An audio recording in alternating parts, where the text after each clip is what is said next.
నంద్యాల జిల్లా బనగనపల్లి పట్టణంలో మండల ప్రజా పరిషత్ వద్ద ఆంధ్రప్రదేశ్ వైద్య ఆరోగ్య కుటుంబ సంక్షేమ శాఖ ఆయుష్మాన్ ఆరోగ్య Mandir mid level health providers community health officers association ఆధ్వర్యంలోని నంద్యాల జిల్లా సిహెచ్ఓల నిరవధిక సమ్మె ఈ రోజు కూడా కొనసాగింది. ఈ సమ్మెలో భాగంగా కమ్యూనిటీ హెల్త్ ఆఫీసర్స్ ఒంటి కాలిపై నిలబడి వినూత్నంగా నిరసన వ్యక్తం చేశారు. ఈ సందర్భంగా సిహెచ్ఓలు హారిక, వినోద్, దామోదర్, చిన్న కొప్పర్ల మీడియాతో మాట్లాడుతూ పలు డిమాండ్స్ నెరవేర్చాలని కోరారు. 6 ఏళ్ల సర్వీస్ పూర్తయిన వారిని వెంటనే పర్మినెంట్ చేయాలని కోరారు. మేము ఇక్కడ ధర్నా చేయబట్టి ఈరోజు 6వ రోజుకి చేరుకున్నామండి. గత 15 రోజుల నుంచి మేము రిప్రజెంటేషన్స్ ఇస్తూ ఉన్నాము. మాస్ రిప్రజెంటేషన్స్ ఇచ్చాము. ధర్నాలు 24-25 తేదీలో విజయవాడలో మహాధర్నా నిర్వహించాము. అయినా కానీ గవర్నమెంట్ నుంచి ఎటువంటి స్పందన లేదు.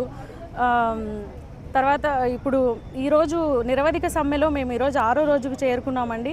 గవర్నమెంట్ నుంచి ఎటువంటి స్పందన లేదు. మెయిన్గా మా డిమాండ్స్ ఏంటంటే 6 ఏళ్ల సర్వీస్ పూర్తి చేసుకున్న ప్రతి సిహెచ్ఓని రెగ్యులర్ చేయాలండి. ఇవి మేము కొత్తగా అడుగుతున్న కోరికలు కాదు. ఆల్రెడీ మాకున్న గైడ్లైన్సే, మాకు ఉన్న గైడ్లైన్స్ ప్రకారమే మమ్మల్ని రెగ్యులరైజ్ చేయాలని అడుగుతున్నాము. తర్వాత నిర్దిష్టమైన జాబ్ చార్ట్ మాకు కావాలండి. నిర్దిష్టమైన జాబ్ చార్ట్ లేకపోవడం వలన మేము ఏమేమి సర్వీస్ చేస్తున్నాము ఏంటి అనేది మాకు రిఫ్లెక్ట్ అవ్వడం లేదు. దానికి ఉదాహరణగా నిన్న 3.0 ఎన్సిడి సర్వే జరిగినప్పుడు అది సర్వే త్వరగా పూర్తి అవ్వాలని చెప్పేసి ఏఎన్ఎంకి ఒక టీము, సిహెచ్ఓకి ఒక టీం అని 2 టీమ్స్ డివైడ్ చేశారండి.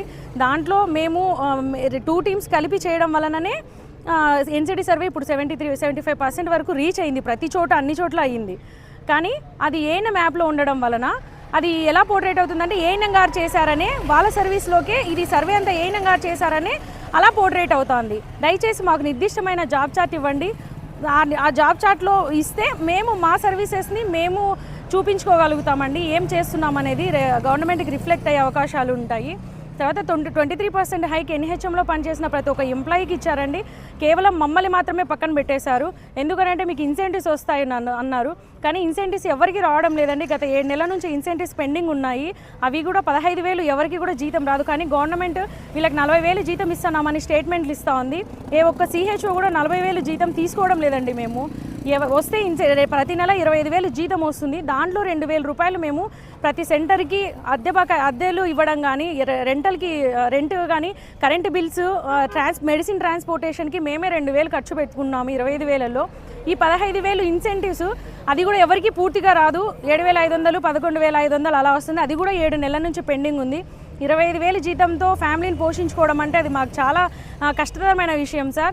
ఎవరైనా కానీ జీతం కోసమే పనిచేస్తారు. సిహెచ్ఓ కూడా జీతం కోసమే పనిచేస్తూ ఉంది. గ్రామీణ ప్రాంతాల్లో మంచి వైద్య సదుపాయాలను అందిస్తూ ఉన్నాము. దయచేసి మా సర్వీసెస్ని గుర్తించి మాకు కూడా 23% హైక్ ఇచ్చేలాగా ఆలోచించండి సార్. అలాగే ఉద్యోగ భద్రత ఈపీఎఫ్ అనేది 2024 వరకు అమలు అవుతూ ఉండింది. 2024 నుంచి అది కూడా కట్ చేశారు. మాకు ఏదైనా హెల్త్ ఇష్యూస్ వచ్చినా లేకపోతే మాకు ఫైనాన్షియల్గా సపోర్ట్గా ఉండేది మాకు ఈపీఎఫ్ ఉండింటే దయచేసి దాన్ని పునరుద్ధరించండి. అలాగే ఎఫ్ఆర్ఎస్ కూడా మాకు మినహాయింపు ఇవ్వాలని కోరుతున్నాం సార్. ఎందుకంటే మాకు హామ్లెట్ విలేజెస్ ఉన్నాయి.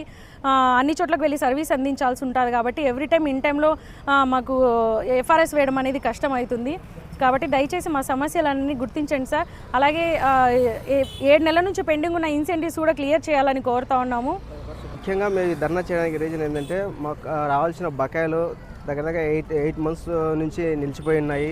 అదేవిధంగా 6 years కంప్లీట్ అయిన తర్వాత regularisation process government of India ద్వారా మాకు ఇచ్చిన గైడ్లైన్స్లో ఉంది. అది ఎన్నిసార్లు రిప్రజెంటేటివ్స్ ఇచ్చినా వీళ్ళు పక్కన పడేస్తున్నారు. దయచేసి మా యొక్క విషయాలను మీ దృష్టికి చాలాసార్లు రిప్రజెంటేటివ్ రూపంలో తీసుకొచ్చి సిఎస్డబ్ల్యూ ఆఫీస్ కూడా చాలాసార్లు వెళ్ళి ఉంటున్నారు. సో దయచేసి మా యొక్క సమస్యలను కానీ డిమాండ్లు కానీ మీరు గుర్తించి వారికి తగిన న్యాయం చేస్తారని కోరుకుంటున్నాను. ముఖ్యంగా మాకు వచ్చేసి ఈపీఎఫ్ పునరుద్ధరణ ఒకటి, 23% హైకు ఎవ్రీ ఇయర్ అందరి ఎంప్లాయీస్కి ఇచ్చేలాగానే 5% ఇంక్రిమెంట్ ఉంది సార్. అది కూడా మాకు పునరుద్ధరించాలని కోరుకుంటున్నాము. అద్దె బాకాయలు కానీ, ఎలక్ట్రిసిటీ బిల్స్ కానీ, తర్వాత జాబ్ చార్ట్ల హైరార్కీ విధానం కానీ వీటన్నిటినీ మేము చాలాసార్లు రిప్రజెంటేటివ్ రూపంలో మీకు ఇచ్చుంటున్నాము. దయచేసి అలాగే 23% హైకు, ఫిక్స్డ్ పే ఉంది సార్. వీటన్నిటినీ మీ దృష్టికి తీసుకొచ్చి ఉంటున్నాము. దయచేసి వీటిని పరిశీలించి న్యాయమైన డిమాండ్లను మేము అడుగుతున్నాము. వాటిని అన్నిటిని నెరవేర్స్తారని కోరుకుంటూ